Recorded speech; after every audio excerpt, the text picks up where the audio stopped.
Friends, welcome back to our channel wealthy life. December മാസത്തിൻ്റെ ആദ്യത്തെ ആഴ്ച നമ്മൾ ഫുഡ് സെർവിങ് സെക്ടറിലെ ഒരു പ്രധാനപ്പെട്ട IPO ആയ ബർഗർ കിങ്ങിൻ്റെ IPO കണ്ടതാണ്. ഈ IPOയെ ഞാൻ പ്രധാനപ്പെട്ട IPO എന്ന് വിശേഷിപ്പിച്ചത് ഈ IPOയുടെ സബ്സ്ക്രിപ്ഷൻ റേറ്റ് കൊണ്ട് മാത്രമാണ്. അതായത് ഈ IPOയുടെ ടോട്ടൽ സബ്സ്ക്രിപ്ഷൻ റേറ്റ് നോക്കുകയാണെങ്കിൽ 156 മടങ്ങാണ് ഈ IPOയെ ആളുകൾ സബ്സ്ക്രൈബ് ചെയ്തത്. ഇത് ഈ IPOയുടെ ഏറ്റവും പ്രധാനപ്പെട്ട ഒരു സക്സസ് റേറ്റ് ആയിട്ട് നമ്മൾക്ക് പറയാം. ഇനി നമ്മൾക്കെല്ലാവർക്കും അറിയാം, ബർഗർ കിങ്ങിൻ്റെ IPOയിൽ റീറ്റെയിലർ ഇൻവെസ്റ്റേഴ്സിന് വെച്ചിരുന്ന കോട്ട 10% കോട്ട മാത്രമായിരുന്നു. ആ 10% കോട്ടയിൽ പോലും 86 മടങ്ങ് ആളുകളാണ് അപ്ലൈ ചെയ്തത്. അതായത് വളരെ കുറച്ച് ആൾക്കാർക്ക് മാത്രമേ ആ IPOയുടെ അലോട്ട്മെൻറ്റ് ലഭിക്കാൻ സാധ്യതയുള്ളൂ. ഇനി ലിസ്റ്റിംഗ് ഗെയിനിനെ കുറിച്ചും അല്ലെങ്കിൽ ഗ്രേ മാർക്കറ്റ് പ്രീമിയത്തെക്കുറിച്ചുമൊക്കെ സംസാരിക്കുകയാണെങ്കിൽ വളരെ വലിയ ഹോപ്പാണ് നമ്മൾ ആ IPOയിൽ വെച്ച് പുലർത്തുന്നത്. കാരണം ആ IPOയുടെ തുടക്കത്തിൽ തന്നെ, അല്ലെങ്കിൽ ഞാൻ ആ IPOയുടെ വീഡിയോ ചെയ്ത സമയത്ത് തന്നെ അതിൻ്റെ ലിസ്റ്റിംഗ് ഗെയിനിനെ കുറിച്ച് ഏകദേശം 40%ഓളം ലിസ്റ്റിംഗ് ഗെയിൻ പ്രതീക്ഷിക്കുന്നുണ്ടായിരുന്നു. അതൊക്കെ ഞാൻ ആ വീഡിയോയിൽ കവർ ചെയ്തിട്ടുണ്ട്. ഇനി ഇതേ സെക്ടറിലെ, അല്ലെങ്കിൽ ഇത്രയും വലിയ പോപ്പുലറായ ഫുഡ് സെർവിങ് സെക്ടറിലെ ഇത്രയും നല്ല പോപ്പുലറായിട്ടുള്ള ഒരു IPO നടന്നതിന് ശേഷം അതേ സെക്ടറിൽ തന്നെ മറ്റൊരു IPO കൂടി വരുന്നുണ്ട്. അതായത് മക്ഡൊണാൾഡ്, ബർഗർ കിങ് തുടങ്ങിയ കമ്പനികൾക്ക് അവരുടെ ഫുഡ് സപ്ലൈ ചെയ്യുന്ന, അവരുടെ ബ്രെഡ്, ബൺ മുതലായ ഫുഡ് സപ്ലൈ ചെയ്യുന്ന പ്രധാനപ്പെട്ട ഒരു ഫുഡ് സപ്ലയർ കമ്പനിയായ മിസിസ് ബെക്ടേഴ്സ് ഫുഡ് സ്പെഷ്യാലിറ്റി എന്ന കമ്പനിയുടെ IPOയാണ് ഇനി വരുന്നത്. ഇന്നത്തെ വീഡിയോയിൽ നമ്മൾ ഈ കമ്പനിയുടെ മിസിസ് ബെക്ടേഴ്സ് ഫുഡ് സ്പെഷ്യാലിറ്റീസ് എന്ന കമ്പനിയുടെ IPOയെക്കുറിച്ചുള്ള ഡീറ്റെയിൽഡ് അനാലിസിസ് ആണ് ചെയ്യുന്നത്. ഈ IPOയുടെ ഡീറ്റെയിൽഡ് അനാലിസിസ് നമ്മളൊരു സ്ട്രക്ചറൽ വേയിലാണ് ഓരോ IPOയുടെയും ഡീറ്റെയിൽഡ് അനാലിസിസ് ചെയ്യുന്നത്.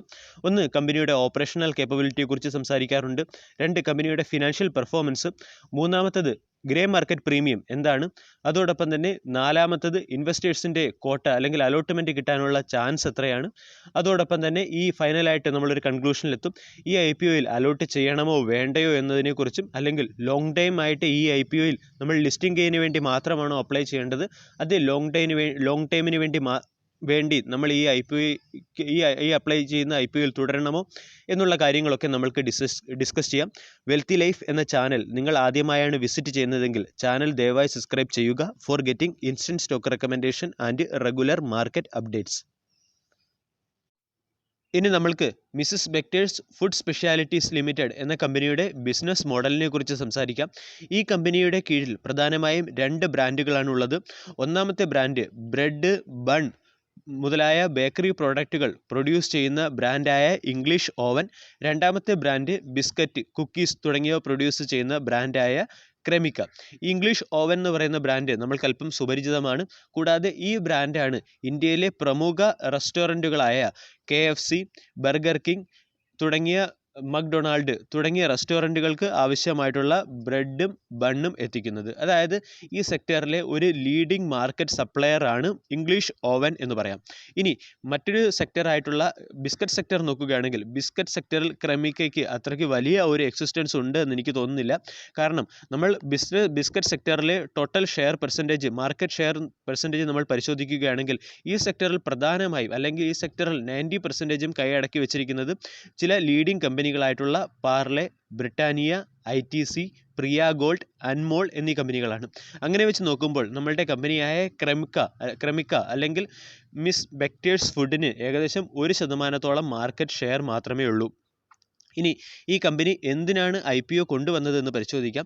ഈ കമ്പനി പഞ്ചാബിലെ രാജ്പുര എന്ന് പറയുന്ന സ്ഥലത്ത് ഒരു ബിസിനസ് ഫാക്ടറി തുടങ്ങാൻ ആഗ്രഹിക്കുന്നു. അതോടൊപ്പം തന്നെ അവർ ബിസിനസ് സെക്ടറിൽ, അതായത് ബിസ്ക്കറ്റിൻ്റെ ബിസിനസ് സെക്ടറിൽ കുറച്ചും കൂടി അവരുടെ സ്ട്രെങ്ത് എക്സ്പാൻഡ് ചെയ്യുന്നതിന് വേണ്ടിയാണ് അവർ ഈ IPO കൊണ്ടുവന്നത് എന്നാണ് IPOയുടെ അല്ലെങ്കിൽ ഈ കമ്പനിയുടെ മാനേജിംഗ് ഡയറക്ടറായിട്ടുള്ള അനൂപ് ബെക്ടർ പറയുന്നത്.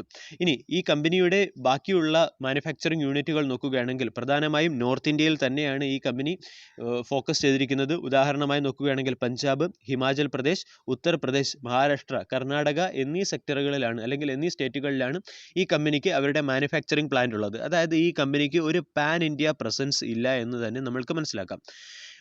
സൗത്ത് ഇന്ത്യ നോക്കാം, നോർത്ത് ഈസ്റ്റ് ഇന്ത്യ നോക്കുകയാണെങ്കിലും അവിടെയൊന്നും ഈ കമ്പനിയുടെ പ്രൊഡക്റ്റുകൾ അത്ര ഫേമസ് അല്ല. ക്രെമിക്കയുടെ പ്രൊഡക്റ്റുകൾ എനിക്ക് തോന്നുന്നില്ല കേരളത്തിൽ എത്ര ഫേമസ് ആണെന്ന്. ഞാനും അത്രയധികം ശ്രദ്ധിക്കാത്ത ഒരു ബിസ്ക്കറ്റ് ബ്രാൻഡാണ് ക്രെമിക്ക. അതുകൊണ്ട് നമ്മൾ നോക്കുകയാണെങ്കിൽ ഇതിൻ്റെ മാനുഫാക്ചറിങ് പ്ലാന്റുകളും അതുപോലെ തന്നെ പ്രൊഡക്റ്റുകളും നോക്കുകയാണെങ്കിൽ അത് നോർത്ത് ഇന്ത്യയിൽ ഫോക്കസ് ചെയ്യുന്ന ഒരു കമ്പനിയാണ് ക്രെമിക്ക എന്ന് പറയാം. ഇനി നമ്മൾ ബിസ്ക്കറ്റ് സെക്ടറിലെ കമ്പനികളെക്കുറിച്ച് എല്ലാം സംസാരിച്ചു കഴിഞ്ഞു. ബിസ്ക്കറ്റ് സെക്ടറിലെ മാർക്കറ്റ് ഷെയറിനെ കുറിച്ച് നമ്മൾക്ക് മനസ്സിലായി കഴിഞ്ഞു. ഇനി നമുക്ക് അല്പം IPOയുടെ ഡീറ്റെയിൽസ് നോക്കാം. IPO ഓപ്പൺ ആകുന്നത് 15 ഡിസംബർ 2020 IPOയുടെ ക്ലോസ് ഡേറ്റ് 17 ഡിസംബർ 2020 IPOയുടെ അലോട്ട്മെൻറ്റിനെ കുറിച്ചുള്ള ഡേറ്റ് അല്ലെങ്കിൽ നമ്മൾക്ക് IPOയുടെ അലോട്ട്മെൻറ്റിനെ കുറിച്ചുള്ള ഇൻഫർമേഷൻ ലഭിക്കുന്നത് 22 ഡിസംബർ 2020 നമ്മൾക്ക് ഈ IPO ലഭിച്ചില്ലെങ്കിൽ IPOയിലേക്ക് അപ്ലൈ ചെയ്ത ഫണ്ട് റീഫണ്ടായിട്ട് കിട്ടുന്നത് 23 ഡിസംബർ 2020 മുതലാണ്. കൂടാതെ ഈ IPO ലഭിച്ചെങ്കിൽ നമ്മളുടെ ഡിമാറ്റ് അക്കൗണ്ടിലേക്ക് ഈ ഷെയറുകൾ ക്രെഡിറ്റ് ആയി തുടങ്ങുന്നത് 24 ഡിസംബർ 2020 മുതലാണ്. IPOയുടെ ലിസ്റ്റിംഗ് ഡേറ്റ് ആയിട്ട് വരുന്നത് 28 ഡിസംബർ 2020 ഈ IPO ഒരു 540 കോടി രൂപയുടെ IPOയാണ്. ഈ 540 കോടി രൂപയുടെ IPOയിൽ ഏകദേശം 500 കോടി രൂപയുടെ ഓഫർ ഫോർ സെയിലുകളും അതുപോലെ തന്നെ ഫ്രഷ് ഇഷ്യൂ ആയിട്ട് അല്ലെങ്കിൽ ഇനിഷ്യൽ ഇഷ്യൂ ആയിട്ട് ഏകദേശം 40 കോടി രൂപയുടെ ഷെയറുകളുമാണ് നടക്കുന്നത്. കൂടാതെ ഈ IPOയുടെ ഫേസ് വാല്യൂ ആയിട്ട് നിശ്ചയിച്ചിരിക്കുന്നത് അല്ലെങ്കിൽ ഈ IPOയിൽ വിൽക്കുന്ന ഓരോ ഷെയറിൻ്റെയും ഫേസ് വാല്യൂ ആയിട്ട് നിശ്ചയിച്ചിരിക്കുന്നത് 10 രൂപയാണ്. IPOയെക്കുറിച്ച് വളരെ പ്രധാനപ്പെട്ട ഒരു ഇൻഫർമേഷനാണ് IPOയുടെ പ്രൈസ് ബാൻഡ്. IPOയുടെ lower price band 286 upper price band 288 രൂപയുമാണ്. ഇനി ഈ IPOയിൽ നമ്മൾ അപ്ലൈ ചെയ്യുമ്പോൾ മിനിമം ഒരു ലോട്ടിൻ്റെ വില അതായത് 14,400 രൂപയാണ്. മാക്സിമം നമ്മൾക്ക് 13 ലോട്ട് എടുക്കാം. 13 ലോട്ടിൽ 650 ഷെയർ ഉണ്ടാവും. ഏകദേശം 1,87,200 രൂപയാണ് ഈ ഒരു മാക്സിമം ലോട്ട് അല്ലെങ്കിൽ 13 ലോട്ടിൻ്റെ വില. ഇനി ഈ IPOയെക്കുറിച്ച് നമ്മൾ ആൾറെഡി പല കാര്യങ്ങളും ഡിസ്കസ് ചെയ്ത് കഴിഞ്ഞു. ഈ IPOയുടെ പർപ്പസ് എന്താണെന്ന് കൂടി നമ്മൾ കണ്ടു കഴിഞ്ഞു. ഈ IPO വഴി അതായത് അവരുടെ ബിസ്ക്കറ്റ് ഫാക്ടറി പഞ്ചാബിലെ രാജ്പുര എന്ന സ്ഥലത്തേക്ക് പുതിയതായിട്ട് അവരുടെ ബിസിനസ് ഫാക്ടറി എക്സ്പാൻഡ് ചെയ്യുമ്പോൾ പ്രൊമോട്ടേഴ്സിൻ്റെ ഹോൾഡിങ്ങിൽ നല്ലൊരു കുറവാണ് സംഭവിക്കുന്നത്. അതായത് ഈ പ്രൊമോട്ടേഴ്സ് IPOയ്ക്ക് മുമ്പ് ഏകദേശം 52.45% നിന്നും അവരുടെ പ്രൊമോട്ടേഴ്സിൻ്റെ ഹോൾഡിംഗ് 51% മാറും. പ്രൊമോട്ടേഴ്സിനെ കുറിച്ച് നമ്മൾ ആൾറെഡി ഡിസ്കസ് ചെയ്തതാണ്. അനൂപ് ബെക്ടർ ആണ് ഈ കമ്പനിയുടെ പ്രൊമോട്ടർ. ഇനി നമ്മൾക്ക് ഈ കമ്പനിയുടെ ഓപ്പറേഷണൽ കേപ്പബിലിറ്റീസ് നമ്മൾ കവർ ചെയ്ത് കഴിഞ്ഞു. ഇനി നമ്മൾക്ക് കമ്പനിയുടെ ഫിനാൻഷ്യൽ ഇൻഫർമേഷൻസിനെ കുറിച്ച് പരിശോധിക്കാം. ഫിനാൻഷ്യൽ ഇൻഫർമേഷൻ നോക്കുകയാണെങ്കിൽ ഈ കമ്പനി അത്രയ്ക്ക് നല്ല ഒരു ഗ്രോത്ത് പ്രോമിസിങ് ചെയ്യുന്ന കമ്പനിയല്ല. കാരണം കമ്പനിയുടെ കൺസോളിഡേറ്റഡ് ഫിനാൻഷ്യൽ ഇൻഫർമേഷൻ നോക്കുകയാണെങ്കിൽ ഇയർ ഓൺ ഇയറിൽ കമ്പനിയുടെ പ്രോഫിറ്റിൽ വലിയ നേട്ടമൊന്നും കാണുന്നില്ല. അതായത് 2018 ഫിനാൻഷ്യൽ ഇയറിൽ കമ്പനിയുടെ പ്രോഫിറ്റ് നോക്കുകയാണെങ്കിൽ 358 മില്യൺ ആയിരുന്നു. 2019 ഫിനാൻഷ്യൽ ഇയറിൽ അത് 331 മില്യനായി. 2020 ഫിനാൻഷ്യൽ ഇയറിൽ അത് 304 മില്യനായി. ഇനി റവന്യൂ നോക്കുകയാണെങ്കിലും അസറ്റ് ഒബിയസ്ലി ഒരു സക്സസ്ഫുള്ളി റൺ ചെയ്യുന്ന അല്ലെങ്കിൽ ഇന്ത്യയിലെ തന്നെ largest bread and bun sector supplier ആയിട്ടുള്ള കമ്പനിക്ക് അവരുടെ അസറ്റ് ഇൻക്രീസ് ചെയ്യും. ഇയർ ഓൺ ഇയറിൽ അസറ്റിൽ ഒരു വർധനവ് കാണുന്നുണ്ട്. അതുപോലെ തന്നെ നമ്മൾ റവന്യൂ നോക്കുകയാണെങ്കിലും റവന്യൂവിലും ഒരു വലിയ വർധനവ് പറയാനില്ലെങ്കിലും അല്പം സ്ലഗിഷ് ആയിട്ടുള്ള ഒരു ഗ്രോത്ത് ആണ് നമ്മൾക്ക് കാണാൻ സാധിക്കുന്നത്. അതായത് പ്രോഫിറ്റ് വളരെ കുറവാണ്. അതിനുള്ള പ്രധാനപ്പെട്ട റീസൺ നോക്കുകയാണെങ്കിൽ ലോക്കൽ മാർക്കറ്റുകളിൽ വളരെയധികം അൺബ്രാൻഡ് ആയിട്ടുള്ള പല വിധത്തിലുള്ള ബ്രെഡുകളും ബണ്ണുകളും ഒക്കെ ഉള്ളതാണ്. നമ്മളുടെ ലോക്കൽ മാർക്കറ്റുകളെ കുറിച്ച് നമ്മൾക്കറിയാം. അതുകൊണ്ട് അത്രയൊരു ഔട്ട് റീച്ച് ഈ കമ്പനിക്ക് ഉണ്ടാവാനുള്ള ഒരു സാധ്യതയില്ല. പിന്നീട് ഈ കമ്പനിയുടെ പ്രൊഡക്റ്റുകൾ ബ്രാൻഡ് പ്രൊഡക്റ്റുകളാണ്. ബ്രാൻഡ് പ്രൊഡക്റ്റുകൾക്ക് അതിന് ലിമിറ്റഡ് ആയിട്ടുള്ള കസ്റ്റമേഴ്സും ഉണ്ട്. പിന്നെ കൂടാതെ ഈ സെക്ടറിലുള്ള കോമ്പറ്റീഷൻ എന്ന് പറഞ്ഞാൽ വളരെ അട്രാക്റ്റീവ് ആയിട്ടുള്ള FMCG സെക്ടറാണ്. FMCG സെക്ടറുകൾ വളരെ കോമ്പറ്റീഷൻ ഉള്ള ഒരു സെക്ടറാണ്. അതുകൂടാതെ തന്നെ അതിലെ FMCG സെക്ടറിൽ തന്നെ ഈ കമ്പനി ഫോക്കസ് ചെയ്തിരിക്കുന്ന സെക്ടറുകൾ ഒന്ന് ബിസ്ക്കറ്റ് സെക്ടറിൽ നമ്മൾ കണ്ടതാണ് മാർക്കറ്റ് ഷെയർ 1%. ഇനി ബ്രെഡ് ആൻഡ് ബൺ സെക്ടറിലെ കോമ്പറ്റീഷനെ കുറിച്ച് നമ്മൾ ആൾറെഡി ഡിസ്കസ് ചെയ്ത് കഴിഞ്ഞു. അൺബ്രാൻഡഡ് പ്രോഡക്റ്റുകളുടെ ഓവർ ഇൻഫ്ലുവൻസ് ഉള്ള സെക്ടറാണ്. അതുകൊണ്ടാണ് ഈ കമ്പനിക്ക് അത്രയധികം പ്രോഫിറ്റ് ജനറേറ്റ് ചെയ്യാൻ പറ്റാത്തത് എന്നാണ് എനിക്ക് തോന്നുന്നത്. ഇനി നമ്മൾക്ക് കമ്പനിയുടെ ലിസ്റ്റിംഗ് ഗെയിനിനെ കുറിച്ചും അതുപോലെ തന്നെ ഇൻവെസ്റ്റേഴ്സിൻ്റെ കോട്ടയെക്കുറിച്ചും സംസാരിക്കാം. അതിനു മുമ്പേ കമ്പനിയുടെ ചില സ്ട്രെങ്ത് പോയിന്റുകളായിട്ട് കാണുന്നുണ്ട്. ആ സ്ട്രെങ്ത് പോയിന്റുകൾ ഏതൊക്കെയാണെന്ന് നോക്കാം. ഒന്നാമത്തേത് കമ്പനിയുടേത് വെൽ ഡൈവേഴ്സിഫൈഡ് പ്രൊഡക്റ്റ് പോർട്ട്ഫോളിയോയാണ്. അതായത് ഒരുപാട് പ്രോഡക്റ്റുകൾ ഈ കമ്പനിക്ക് കീഴിലുണ്ട്. നമ്മൾ IPOയ്ക്ക് അപ്ലൈ ചെയ്യുന്നതിന് മുൻപേ ഒരു പ്രാവശ്യമെങ്കിലും കമ്പനിയുടെ വെബ്സൈറ്റ് വിസിറ്റ് ചെയ്താൽ നന്നായിരിക്കും. ഞാൻ വെബ്സൈറ്റ് വിസിറ്റ് ചെയ്യാൻ താല്പര്യമില്ലാത്തവർക്ക് വേണ്ടി ഞാൻ ആൾറെഡി വെബ്സൈറ്റ് വിസിറ്റ് ചെയ്തിട്ടുണ്ട്. അതിൽ പറയാം ബിസ്ക്കറ്റ് പ്രോഡക്റ്റുകളുണ്ട്, സോസ് പ്രോഡക്റ്റുകളുണ്ട്, കാച്ചപ്പുകളുണ്ട്, സാൻഡ്വിച്ച് പാക്സുകളുണ്ട്. അതുകൂടാതെ തന്നെ നമ്മൾ കണ്ടതുപോലെ തന്നെ ബ്രെഡിലും ബണ്ണിലും തന്നെ പലവിധ കാറ്റഗറിയിലുള്ള ബ്രെഡ് ബണ്ണുകളുണ്ട്. അതായത് ഒരു ഡൈവേഴ്സിഫൈഡ് പ്രൊഡക്റ്റ് പോർട്ട്ഫോളിയോയാണ്. രണ്ടാമത്തേതെന്ന് പറഞ്ഞാൽ ഇത് വളരെ പ്രധാനമായും ഫോക്കസ് ചെയ്തിരിക്കുന്നത് FMCG സെക്ടറാണ്. FMCG സെക്ടർ നമ്മൾക്കറിയാം, COVID-19 പാൻഡമിക് കണ്ടീഷൻ വന്നാലും അല്ലെങ്കിൽ എന്ത് മോശം സിറ്റുവേഷൻ വന്നാലും വളരെ നന്നായി പെർഫോം ചെയ്യുന്ന ഒരു സെക്ടറാണ്. കൂടാതെ ഈ കമ്പനി ഏകദേശം 64ഓളം രാജ്യങ്ങളിൽ ബിസ്ക്കറ്റ് എക്സ്പോർട്ട് ചെയ്യുന്നു എന്ന് പറയുന്നുണ്ട്. കൂടാതെ സ്ട്രോങ് സെയിൽസ് ആൻഡ് ഡിസ്ട്രിബ്യൂഷൻ നെറ്റ്വർക്കും കമ്പനി അവകാശപ്പെടുന്നുണ്ട്. ഇനി നമ്മൾക്ക് കമ്പനിയുടെ വീക്ക് പോയിന്റ് നോക്കാം. വീക്ക് പോയിന്റ് ഒന്നാമത്തേത് ഒരു ലീഡിംഗ് ബ്രാൻഡ് അല്ല ബിസ്ക്കറ്റ് സെക്ടറിൽ. രണ്ടാമത് പാൻ ഇന്ത്യ പ്രസൻസ് ഇല്ല. മൂന്നാമത്തേത് അൺബ്രാൻഡഡ് ഐറ്റംസുകളുടെ ഓവർ ഇൻഫ്ലുവൻസ് ഈ കമ്പനിയുടെ ബ്രാൻഡ് പ്രൊഡക്റ്റുകളെ ഒരുപാട് എഫക്റ്റ് ചെയ്യുന്നുണ്ട്. ഇതൊക്കെയാണ് ഈ കമ്പനിയുടെ വീക്ക് പോയിന്റ് ആയിട്ട് ഞാൻ കാണുന്നത്. ഇനി നമ്മൾക്ക് ഇൻവെസ്റ്റേഴ്സ് കോട്ട നോക്കാം. ഞാൻ ആൾറെഡി പറഞ്ഞായിരുന്നല്ലോ, ബർഗർ കിങ്ങിൻ്റെ IPO, അതായത് ഫുഡ് സർവിങ് സെക്ടറിൽ തന്നെ ബർഗർ കിങ്ങിൻ്റെ IPOയിൽ ഇൻവെസ്റ്റേഴ്സിൻ്റെ കോട്ട 10% അത് വെച്ച് കമ്പയർ നോക്കുകയാണെങ്കിൽ ഈ IPOയിൽ ഏകദേശം 35% കോട്ട റീറ്റെയിലർ ഇൻവെസ്റ്റേഴ്സിന് വേണ്ടി മാറ്റി വെച്ചിട്ടുണ്ട്. അതായത് റീറ്റെയിലർ ഇൻവെസ്റ്റേഴ്സിന് ഈ IPO കിട്ടാനുള്ള ചാൻസ് വളരെ കൂടുതലാണ്. ഇനി ക്വാളിഫൈഡ് ഇൻസ്റ്റിറ്റ്യൂഷണൽ ബിഡേഴ്സിന് വേണ്ടി 50%ഓളം കോട്ടയാണ് മാറ്റി വെച്ചിരിക്കുന്നത്. നോൺ ഇൻസ്റ്റിറ്റ്യൂഷണൽ ഇൻവെസ്റ്റേഴ്സിന് വേണ്ടി 15%ഓളം കോട്ടയാണ് മാറ്റി വെച്ചിരിക്കുന്നത്. ഇനി നമ്മൾക്ക് ഗ്രേ മാർക്കറ്റ് പ്രീമിയത്തെക്കുറിച്ച് സംസാരിക്കാം. ഗ്രേ മാർക്കറ്റ് പ്രീമിയത്തിൻ്റെ റിപ്പോർട്ട് പ്രകാരം ഏകദേശം 30% റിട്ടേൺ നമ്മൾക്ക് ഈ IPOയിൽ നിന്നും പ്രതീക്ഷിക്കാം. അതായത് ബർഗർ കിങ്ങിൽ നിന്നും 40% റിട്ടേണും അതിന് മുകളിലുമാണ് നമ്മൾ പ്രതീക്ഷിച്ചത്. ഇതിൻ്റെ അതായത് ക്രെമിക്ക IPOയിൽ നിന്നും നമ്മൾക്ക് ഏകദേശം 30% റിട്ടേൺ പ്രതീക്ഷിക്കാം എന്നാണ് IPO വാച്ച് പറയുന്നത്. ഇതിൽ ഏകദേശം നമ്മൾക്കറിയാം 288 രൂപയാണ് ഈ കമ്പനിയുടെ IPO പ്രൈസ് അല്ലെങ്കിൽ IPO ബാൻഡ് പ്രൈസ്. അതിൽ നിന്നും ഏകദേശം 170 രൂപ കൂടിയ റേറ്റിൽ ആയിരിക്കും കമ്പനി ഏകദേശം മാർക്കറ്റിൽ ലിസ്റ്റ് ചെയ്യുന്നത് എന്ന് നമ്മൾക്ക് പ്രതീക്ഷിക്കാം.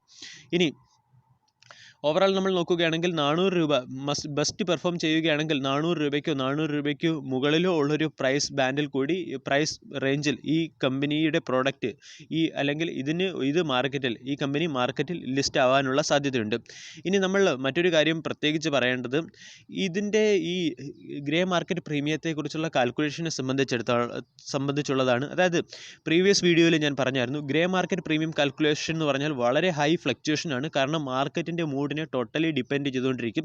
ഇപ്പോഴത്തെ മാർക്കറ്റിൻ്റെ സിറ്റുവേഷൻ നോക്കുകയാണെങ്കിൽ മാർക്കറ്റ് ഒരല്പം കൺസോൾട്ടേഷൻ, അതിനുശേഷം ലാസ്റ്റ് ട്രേഡിംഗ് സെഷനായ ഫ്രൈഡേയിലെ ട്രേഡിംഗ് സെഷൻ നോക്കുകയാണെങ്കിൽ മാർക്കറ്റിൽ നെഗറ്റീവ് ന്യൂസുകളായിരുന്നു കൂടുതൽ. അങ്ങനെ ഒരു കൺസോൾട്ടേഷൻ, ഒരു നെഗറ്റീവ് സെൻറ്റിമെൻറ്റ് വന്നാൽ ഈ ഗ്രേ മാർക്കറ്റ് പ്രീമിയം, ഈ കാണുന്ന 130% ഗ്രേ മാർക്കറ്റ് പ്രീമിയം പെട്ടെന്നായിട്ട് വാഷ് ഔട്ട് ആവും. അതുകൊണ്ട് നമ്മൾ ഗ്രേ മാർക്കറ്റ് പ്രീമിയത്തെക്കുറിച്ച് ഗ്രേ മാർക്കറ്റ് പ്രീമിയത്തെക്കുറിച്ച് നമ്മൾ അത്രയും വറീഡ് ആവേണ്ട കാര്യമില്ല. ഒരു ബെസ്റ്റ് സ്ട്രാറ്റജി എന്താണെന്ന് ചോദിച്ചാൽ ഫസ്റ്റ് ഡേയിലെ റെസ്പോൺസ് അറിഞ്ഞതിന് ശേഷം മാത്രം അല്ലെങ്കിൽ ആ IPOയുടെ നിയർ ബൈ ഡേറ്റുകളിലെ മാർക്കറ്റ് റെസ്പോൺസും മാർക്കറ്റ് സെൻറ്റിമെൻറ്റ്സും അറിഞ്ഞതിന് ശേഷം മാത്രം IPOയിൽ അപ്ലൈ ചെയ്യുക എന്നുള്ളതാണ്. കാരണം സ്റ്റോക്ക് മാർക്കറ്റിൽ എപ്പോൾ വേണമെങ്കിലും വലിയ ഹൈകളും വലിയ ലോകളും സംഭവിക്കാം. ഇതിൽ നമ്മൾ മെൻ്റലി പ്രിപ്പയർഡ് ആയിട്ടിരിക്കണം. അപ്പോൾ നമ്മൾ ഗ്രേ മാർക്കറ്റ് പ്രീമിയത്തെ കവർ ചെയ്ത് കഴിഞ്ഞു. ഇനി നമ്മൾക്ക് അറിയാനുള്ളത് ഈ കമ്പനിയുടെ IPOയുടെ രജിസ്ട്രാർ ആരാണെന്നുള്ളതാണ്. Link Intime India private limited എന്ന് പറയുന്ന കമ്പനിയാണ് ഈ IPOയുടെ രജിസ്ട്രാർ. കൂടാതെ ഈ IPOയുടെ ലീഡിംഗ് മാനേജേഴ്സായിട്ട് വർക്ക് ചെയ്യുന്നത് ICICI securities, SBI capital markets, IIFL securities എന്നീ കമ്പനികളാണ്. ഇനി രജിസ്ട്രാറുടെ പേര് നമ്മൾ എപ്പോഴും നോട്ട് ചെയ്ത് വെക്കണം. രജിസ്ട്രാറുടെ പേരും അതുപോലെ തന്നെ രജിസ്ട്രാറുടെ ഇമെയിൽ ID യും ഈ വീഡിയോ പൗസ് ചെയ്ത് നമ്മൾക്ക് നോട്ട് ചെയ്യാവുന്നതാണ്. കാരണം നമ്മൾക്ക് IPOയുടെ ഫണ്ട് റീഫണ്ട് ആയില്ലെങ്കിലോ അല്ലെങ്കിൽ അങ്ങനെ എന്തെങ്കിലും ഇഷ്യൂ ചെയ്യുകയാണെങ്കിലോ നമ്മൾ ആദ്യം കോൺടാക്റ്റ് ചെയ്യേണ്ടത് IPO രജിസ്ട്രാറെ തന്നെയാണ്. റീഫണ്ടിനെ കുറിച്ച് ഒരുപാട് ഡൗട്ടുകൾ ചോദിക്കാറുണ്ട്. റീഫണ്ട് ഷുവറായിട്ടും കിട്ടും, പക്ഷേ അതിൽ കുറച്ച് കാലതാമസം, അതായത് കുറച്ച് ഡേയ്സിൽ അങ്ങോട്ടും ഇങ്ങോട്ടുമുള്ള കാലതാമസം ഉണ്ടാവാറുണ്ട്. റീഫണ്ട് ഉറപ്പായിട്ടും നമ്മൾക്ക് IPO ലഭിച്ചില്ലെങ്കിൽ റീഫണ്ട് ഉറപ്പായിട്ടും കിട്ടും. അത് ഒരു ട്രാൻസ്പെറൻ്റ് ആയിട്ടുള്ള കാര്യമാണ്. ഇനി നമ്മൾ ഫൈനൽ കൺക്ലൂഷനിലേക്ക് എത്താം. ഈ IPOയിലേക്ക് അപ്ലൈ ചെയ്യണമോ വേണ്ടയോ എന്നുള്ളത്. ആൾറെഡി ലീഡിംഗ് പോയിന്റുകളെല്ലാം ഞാൻ കവർ ചെയ്ത് കഴിഞ്ഞു. ഫൈനൽ പോയിന്റ് നോക്കുകയാണെങ്കിൽ ലോങ് ടൈമിൽ ഈ IPOയിൽ അപ്ലൈ ചെയ്തതിന് ശേഷം ഈ IPO നമ്മൾക്ക് കിട്ടിയാൽ കൂടിയും ലോങ് ടൈമിൽ ഇതിൽ കണ്ടിന്യൂ ചെയ്യാതിരിക്കുന്നതാണ് നല്ലതെന്നാണ് എൻ്റെ ഒരു ഒപ്പീനിയൻ. ഒന്ന് കമ്പനിയുടെ ഫിനാൻഷ്യൽ പെർഫോമൻസിനെ കുറിച്ച് നമ്മൾ കണ്ടതാണ്. അതായത് ലാസ്റ്റ് 3 വർഷം കൊണ്ട് കമ്പനിക്ക് നല്ല രീതിയിലുള്ള ഒരു പ്രോഫിറ്റ് ജനറേറ്റ് ചെയ്യാൻ കഴിഞ്ഞില്ല. COVID-19 പാൻഡമിക് സിറ്റുവേഷൻ നമ്മൾക്ക് ഒരു എക്സ്ക്യൂസ് ആയിട്ട് 2020 മാർച്ച് മുതൽ സെപ്റ്റംബർ വരെയുള്ള ക്വാർട്ടറിൽ മാത്രമേ പറയാൻ കഴിയൂ. അതിന് മുൻപേ ഉള്ള ക്വാർട്ടറുകളിലൊന്നും ആ ഒരു എക്സ്ക്യൂസ് നമ്മൾക്ക് പറയാൻ കഴിയുകയില്ല. അതുകൊണ്ട് ഫിനാൻഷ്യൽ ഇൻഫർമേഷൻ അല്ലെങ്കിൽ ഫിനാൻഷ്യൽ സൈഡിൽ നിന്ന് നോക്കുകയാണെങ്കിൽ ഈ കമ്പനി അത്ര ഒരു അട്രാക്റ്റീവ് ബിഡായിട്ട് കാണുന്നില്ല. ഇനി ഓപ്പറേഷണൽ സൈഡിൽ നിന്ന് നോക്കാം. ബ്രെഡ് ആൻഡ് ബൺ സെഗ്മെൻറ്റിൽ കമ്പനി ഓക്കെയാണ്. പക്ഷേ ബിസ്ക്കറ്റ് സെക്ടറിൽ കമ്പനിക്ക് അത്രയും വലിയ ഒരു എക്സിസ്റ്റൻസ് ഇല്ല എന്നാണ് എനിക്ക് മനസ്സിലാകുന്നത്. അതുകൊണ്ട് ഓപ്പറേഷണൽ സൈഡിൽ നോക്കുകയാണെങ്കിൽ ഈ കമ്പനിയുടെ അല്ലെങ്കിൽ ബിസിനസ് മോഡൽ സൈഡിൽ നിന്ന് നോക്കുകയാണെങ്കിൽ ഈ കമ്പനിക്ക് ഒരു സമ്മിശ്രമായിട്ടുള്ള ഒരു റേറ്റിംഗ് ആണ് നമ്മൾക്ക് കൊടുക്കുന്നത്. ഒന്ന്, IPO കൊണ്ടുവരുന്ന റീസൺ നോക്കുകയാണെങ്കിൽ വളരെ പോസിറ്റീവായിട്ടുള്ള ഒരു റീസണാണ്. അതായത് കമ്പനി അതിൻ്റെ ബിസിനസ് എക്സ്പാൻഡ് ചെയ്യുന്നു. പ്രൊമോട്ടേഴ്സിന് ആൾറെഡി കമ്പനിയുടെ ഗ്രോത്തിനെ കുറിച്ച് നല്ല അറിവുണ്ടാവും. പ്രൊമോട്ടേഴ്സ് അവരുടെ ബിസിനസ് എക്സ്പാൻഡ് ചെയ്യുന്നെങ്കിൽ ഉറപ്പായിട്ടും അവിടെ ഒരു ഓപ്പർച്യൂണിറ്റി ഉണ്ടാവാം. അതുകൊണ്ട് അതൊരു പോസിറ്റീവ് ഫാക്റ്റാണ്. രണ്ടാമത്തേത് സെക്ടർ, FMCG സെക്ടർ പ്രോമിസിംഗ് ആണ്.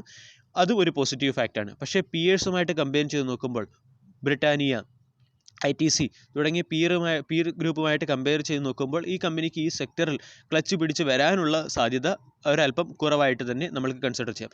അതായത് ലിസ്റ്റിംഗ് ഗെയിൻ പർപ്പസോടുകൂടി നമ്മൾക്ക് ഈ IPOയെ സമീപിക്കാം. ലോങ് ടൈം പർപ്പസോടുകൂടി ബി കോഷ്യസ് എന്നാണ് എനിക്ക് ഈ IPOയെക്കുറിച്ച് പറയാനുള്ളത്.